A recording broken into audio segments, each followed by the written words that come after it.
potatoes would have gone up there. But yeah, no, great job from Libby. And as I said, she decided to not to forego the 500 to get the sprint car ready to contest the B main. 15 laps of journey, Trev. Last pull of the belts. Let's pull the trigger, big fella. Yeah, Prosser and Morgan off the front. We are green. The top side is where you want to be. That's where the grip is at the moment, and Prosser just gets swallowed up by Morgan and Woods as they go down the back. Here comes Lachlan Corn having a look on the inside. Kev Britton trying to make it 3 wide. Prosser stays on the bottom, and Corn can't find a way past. Britton now gets around the outside and makes it into P3. Someone's a little untidy on the racetrack. Looks like Mitch Gowland, the Innovate Properties car, straight down on the infield and out of this one. Young Randy Morgan, the Morgan Metal Corp car, leads the way. Lachlan Court now is up on the bubble. He is a man on the bump spot being chased.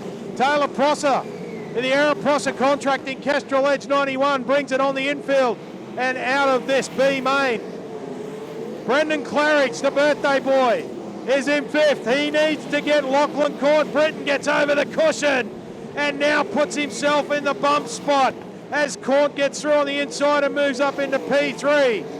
Britton stays there. Corn slide jobs in, takes away the position. Claridge has lost the position to Aussie Corbett. The Lincom Castrol Edge car moves up into P5, and Corbett a little over the cushion out of 2, but doesn't slow the momentum. Randy Morgan and Al Woods cleared out. 1st and 2nd, they got a big gap over P3. The leaders with 10 laps remaining will make that 9 as Morgan goes past the stripe. Corbett's on the charge. He's after Britton. He is the man on the last transfer spot. Claridge has dropped back. Foley. Then we go back to Genrich. Jason King coming through. Then it's Nathan McFarlane, Libby Ellis, Brant Chandler, Zach Howell as our leaders now come up to the back markers. Howell will be the first one they come across. Morgan content to run up on the cushion. Woods also. Corn stays down the bottom. Britton goes to the high side. Britton doesn't want to be the man on the bump spot. Corbett slowly reeling these two in, but I don't know if he's going to have enough laps. Claridge about to come under fire from Foley as Morgan gets around Howell, who stays in the bottom and the gutter. Comes up, just takes the line away a little from Woods. Side by side, they still run.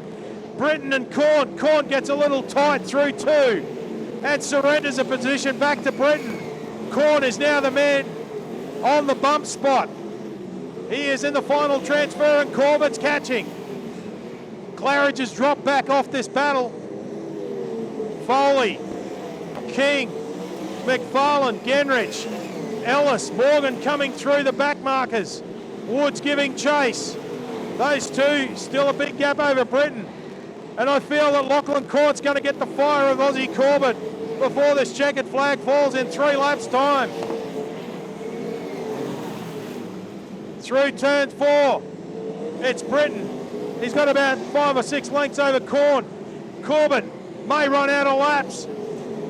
The rest of the field staying in the gutter. The leaders staying up on the cushion on the fast lane of the racetrack. Corn goes high to get around Howell. Corbett gets over the cushion. Costs himself some time and a bit of ground. That is the only battle on the racetrack. Can Corbett get the last spot off Corn? He needs a bit of luck to go his way. Oh, speaking of luck, the yellow lights are on. It's Zach Howell, the Spider-Man, has brought himself undone down there in turn 4. The Buffalo Motors, number 13, brings on the yellows, and that is what Corbett needed. Corbett was closing the gap on Corn, who's in the final transfer spot for the A. He's the man on the bubble, and Corbett needed this yellow to close it. Green-white checker finish. He's got 2 laps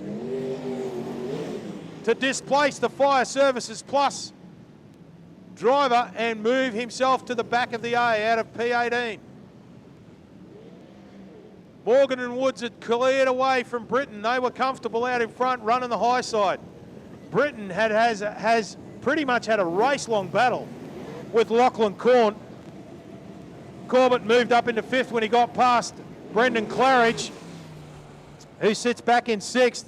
He's been chased all race long by Foley. Genrich in the Baldy's Kitchen car. Jason King doing good, moving through the field. Back to Nathan McFarlane, Libby Ellis, Brant Chandler and Zach Howell now at the tail of the field. 2 laps left to run, Trev. How cool has this track been tonight?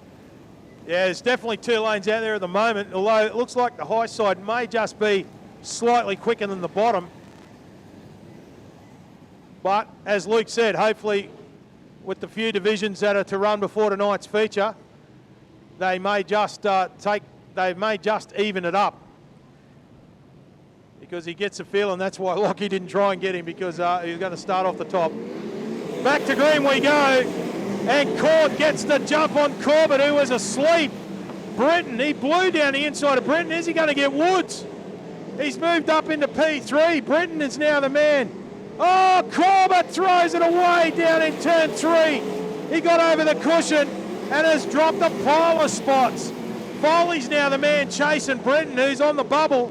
It's not going to matter. He's got 200 metres to go. Out of turn 4 for the last time. Randy Morgan will take the win from Al Woods. Young Lachlan Cord and Kev Britton, they will transfer to the back of the A.